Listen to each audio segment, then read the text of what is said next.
手牵的，我有手讲唔通做正。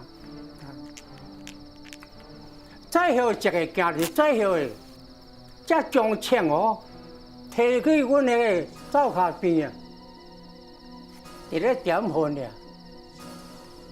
啊，伊最后一个个，一看见日本啊哦，好手，啊，迄只暗毛，那有啥物房车主动哦，啊就靠背念。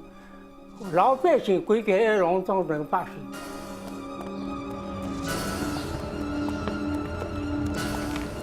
Kong Yi, then operating in southern Luzon, had a similar experience while working for the underground. Nung dumating na checkpoint, bida pinahinto sa akin. Hindi ba yung karitera meron yung palabintana. Hinuhukay lahat. Hindi man, pero alam mo, yung kwan, nung panahon, meron ako underground. Yung kutsero, meron isang kahon, di ba? Nung sa ilalim, tinago namin nung sa ilalim. Meron kami yung gawa na yung iba-ibang pagtaguan. Pero nasa ilalim ng kahon, di siya nakuha. Siyempre, matatakot pa alam mo, nung pinahinto, siguro, medyo tahimik ako, no? Pero doon ba kasi, siyempre matatakot ka rin, di ba?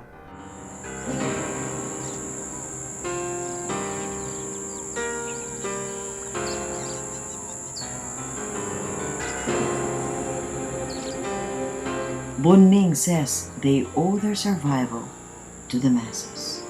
我看一颗甘蔗，这盘是种在个甘蔗内面，这反正就靠背。迄颗甘蔗哦，死面哦无半项啊，那个一颗甘蔗。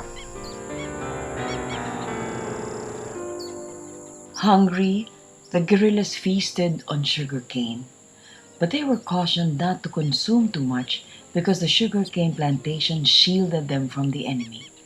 A Japanese checkpoint was nearby. 一到时啊，两三个用个杆仔头啦。12、3岁，下水牛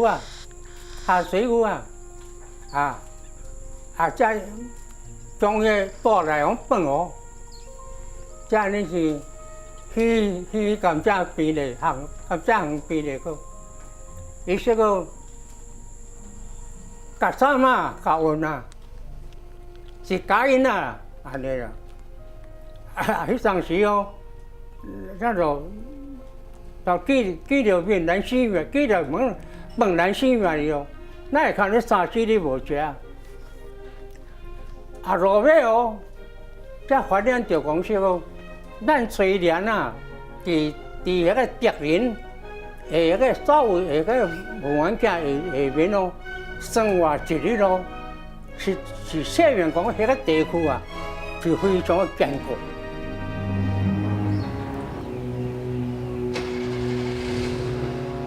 Even when he was tasked to do underground mission in the latter part of the war, Bunming had been snatched from death by the masses. 有一摆啊，伫迄个也是关伫这个门门镇的菜市后面啊，咱有一个机关把迄只鸡，啊，我鸡是说一盆水就来泼来，啊，我跳走啊，咱就真。迄阵咧，在少年家狗跳走，伊撩我进门看，我甲讲说袂要紧，伊说毋是哦，你说伫迄个，伊说顶卡，日本仔也佫是顶卡，啊，我知说迄个伊苏金水啊，已经当掠去咯。But danger lurked in every underground mission. Transporting important documents, Bunming and a fellow guerrilla were once traced by the Makapili, Japanese spies, to a safe house in Manila. 是我甲车枪两个啊，撒旦两个用诶，围军啊，Makapili咧，甲阮掠去，限你5点，你就离开巴士，你若5点啊，就阮看见啊，要搁掠你个，这我一头啊，看去一个我人人面，我一我去啊，我说我要甲恁借一暗啊咧困到我面啊，你要去嫁，要去对面来。伊说会做咧，伊说暗暝啊，若有发生任何代志啊，你毋通走出去。这一半暝啊，目甲比咧要过来掠阮啦。伊甲伊出面讲啊，伊这个所在，这个厝是我的厝啊。伊这个是我的必须的，伊就等你出去。伊若无出去哦，是我的人。你若要掠，你等你出去个。到天要光啊，伊才咧甲阮讲啊，伊这代志哦是真严重咯。伊这本身啊，带阮两个，也是咧经过走位哦，经过4、5个走位，一个拖住，一个拖住，甲阮拖去树林边啦。伊这说啊，这恁过这个树林啊，吼，行对什么方向啊，就渡船，通去万里啦。The ROTC member who saved Bunming turned out to be Colonel Ocampo. Pag mayroon kaming mga kasamahan na walang matulugan o walang makainan, doon namin dinadala. Dalawa yung safe house namin sa Quiapo at sa Santa Cruz. Sa may Sorbaran yung isa eh. Doon namin dinadala sila. Safe house kung tawagin. Mahilig naman ang mga itik sa mga lugaw-lugaw. Pelayo's father was among those who helped the Wha Chi. May dinala rito. So more or less mga 300 na Chinese. They stay here for almost 2 days. Kinabukasan, gabi, umalis kasi gabi sila lumalakad, di pwedeng araw eh. Yun. Pero yung iba, binarak sila. Ako pang isang bata pa lang ako noon, mga 40 na sutot din. Dinistribute ko sa mga bahay dyan, tsaka doon sa chapel, ditong barangay chapel. Frustrated over failing to wipe out the Wha Chi, the Japanese troops vented their anger on the villagers. They burned down houses to cut the guerrillas' links with the masses. In one such incident, the Japanese declared their goal of exterminating the 48th Squadron.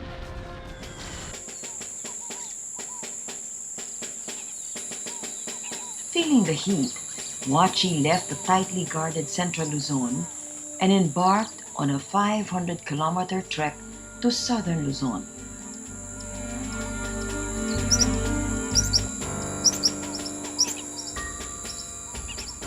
In May of 1943, the Chinese guerrillas' 26-day-long march began.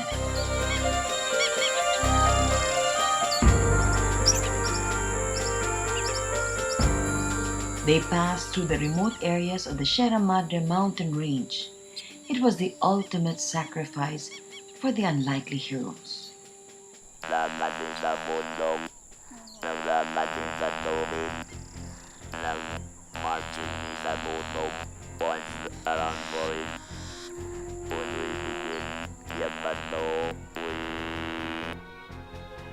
follow the river of Nasagaray River, from Nasagaray River to Ibodap, nawala at Anisa, Ilandan, Taino River, Ice River, Amo, nabasatin mo, siya sa Nasagaray River. Jagat tubig na sitamit lasang walang ram tungkol sa mabunom daong ram dadamatin ng daon wala nabinin puro daon pagkapuntan.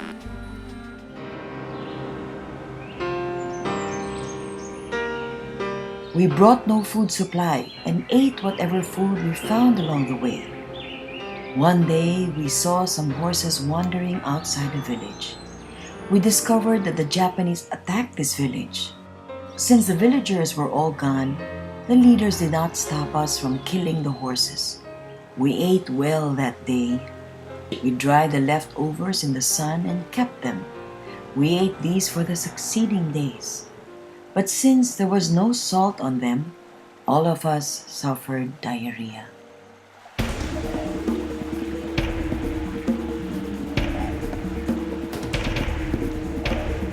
At one point during the march, Bunming says they walked through a leech-infested forest. Hungry and tired, the Wha Chi guerrillas slept in canals with their backs against each other. Bunming and Sui Quan recalled dozing off in open fields and riverbanks, atop big rocks, under trees, or in bushes. Throwing their worn-out shoes along the way, the guerrillas marched barefoot. Bunming had to carry 2 heavy guns when his comrade, who could no longer move his limbs to climb the mountain, decided to stay behind. On June 3, 1943, the Wha Chi guerrillas finally reached their destination, the municipality of Paete near Laguna de Bay. In southern Luzon, the Wha Chi joined several guerrilla organizations in the south, including the ROTC and the Hukbalahap. Together they formed the Anti-Japanese United Front. The attacks against the Japanese intensified. In October 1944, General Douglas MacArthur made good on his promise to return and liberate the Philippines. The American forces landed in Leyte and the counteroffensive in the country began.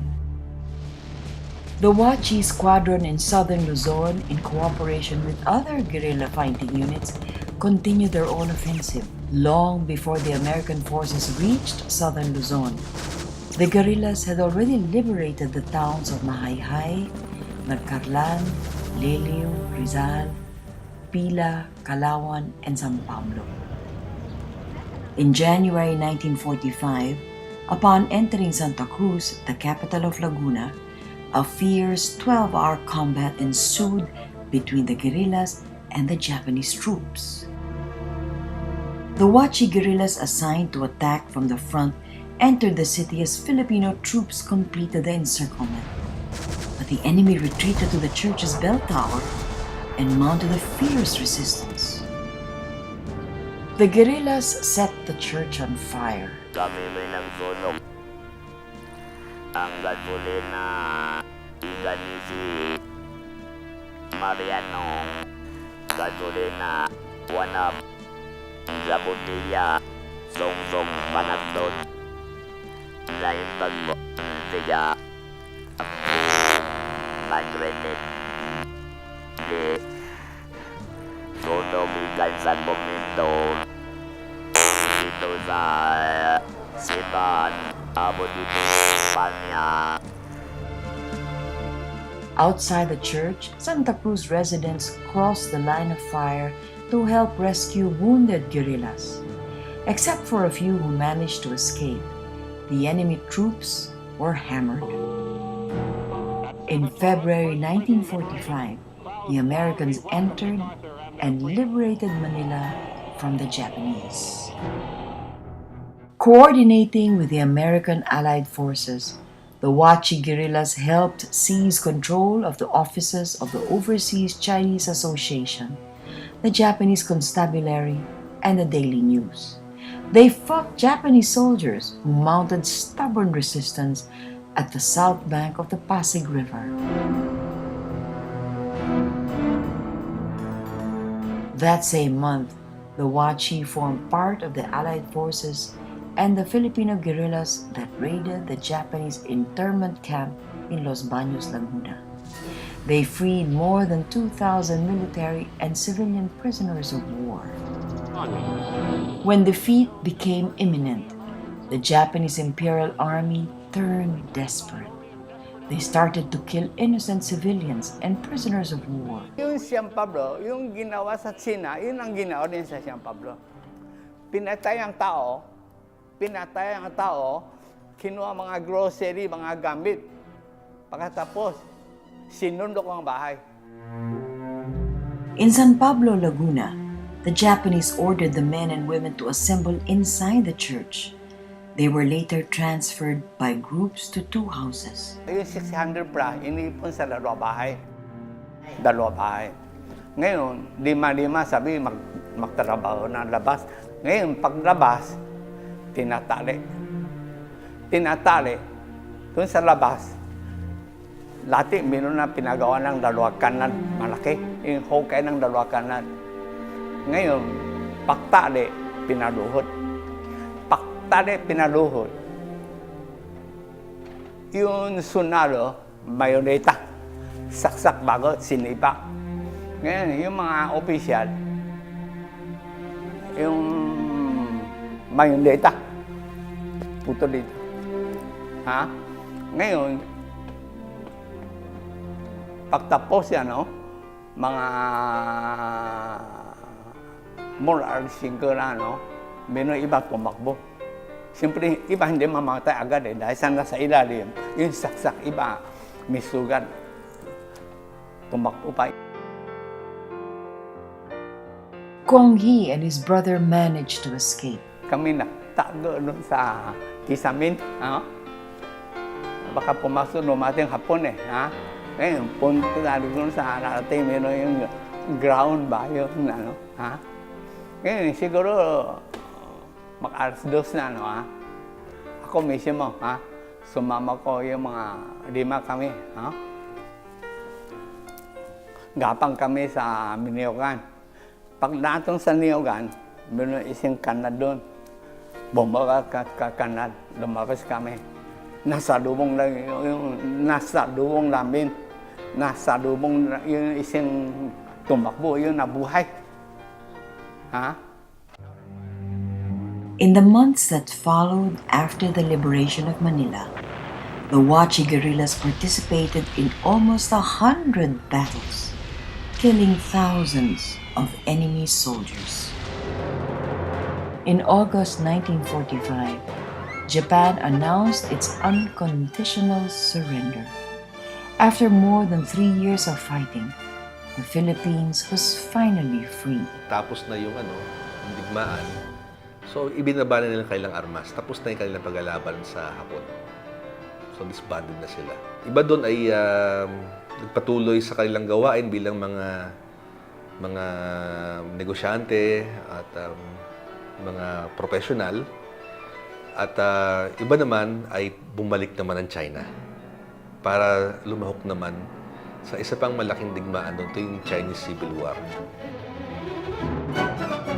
All told, the Wha Chi guerrillas fought in 14 provinces and saw action in more than 260 battles. They killed, wounded, and captured more than 2,000 enemy soldiers. In the war against foreign aggression, more than 70 Wha Chi fighters sacrificed their lives. The Wha Chi guerrillas who chose to stay in the Philippines continued to serve their adopted country. Over the years, they have donated school buildings, formed volunteer firefighters, conducted medical missions and relief operations in different parts of the country. It is their hope that the tradition of selflessness and the spirit of bravery will be sustained by the future generations of Chinese Filipinos. 我感觉我真荣幸，有法参加这个战争，真荣幸的。